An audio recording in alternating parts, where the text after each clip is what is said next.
pour factoriser cette expression, la première étape, c'est de repérer le facteur commun. On regarde ici, on va repérer le facteur commun entre ça et ça. Alors, pour le premier produit ici, on a x moins 1 facteur de x moins 1. Donc, forcément, le facteur qui sera commun à ça et à ça sera forcément x moins 1. Pourquoi? Parce qu'ici, en fait, déjà, les deux facteurs de ce produit-ci sont égaux tous les deux à x moins 1. Donc, ce que nous allons faire, c'est aller essayer pour l'autre produit-là, essayer de dégager aussi x moins 1, de faire ressortir en fait x moins 1 aussi dans l'autre produit. Donc, allons-y. Pour ça, on va devoir faire une petite transformation.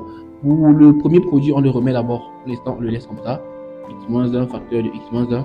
Mais ici, maintenant, 2x moins 2 facteur de 3. Alors, pour 2x moins 2, là, on peut le factoriser. Si je mets 2 en facteur, qu'est-ce que j'aurai? Regarde bien. J'aurai 2 facteur de x moins 1. Je vois bien que si je développe ça, 2 fois x, ça fait 2x. 2 fois moins 1, ça fait moins 2. Donc, 2x moins 2 est bien et bien égal à 2 facteurs de x moins 1. Maintenant, le 3 qui avait derrière, je le remets. 1 fois 3. Bien. Alors, pour ce produit-ci, 2 facteurs de x moins 1 facteur de 3, je peux faire ce petit calcul ici. 2 fois 3, ça fait combien? 2 fois 3, ça fait 6. Donc, les 2 et 3, là, je les enlève. Je vais remplacer ce produit 2 fois 3 par 6, tout simplement pour simplifier mon produit.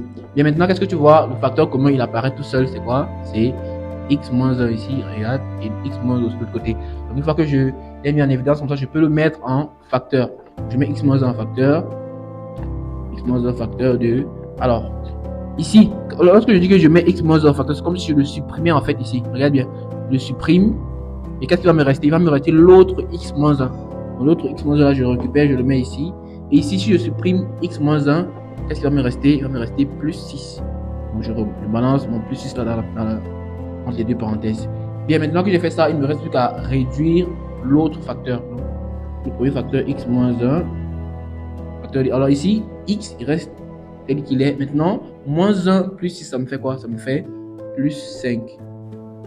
Et voilà donc la forme factorisée de notre expression initiale. C'est x moins 1 facteur de x plus 5. Tu vois donc en fait, pour tous les exercices de factorisation qu'on va te donner, le facteur commun ne va pas forcément apparaître directement. Des fois, ce sera à toi de faire des petites transformations pour le mettre en évidence, pour extraire le facteur commun et ensuite tu le mets en facteur et la suite reste facile. Donc pour tous ceux qui ont des questions par rapport à ça, vous pouvez me les poser en commentaire ou bien si tu as un autre exercice à suggérer, tu peux me suggérer cet exercice là en commentaire, on va essayer de corriger.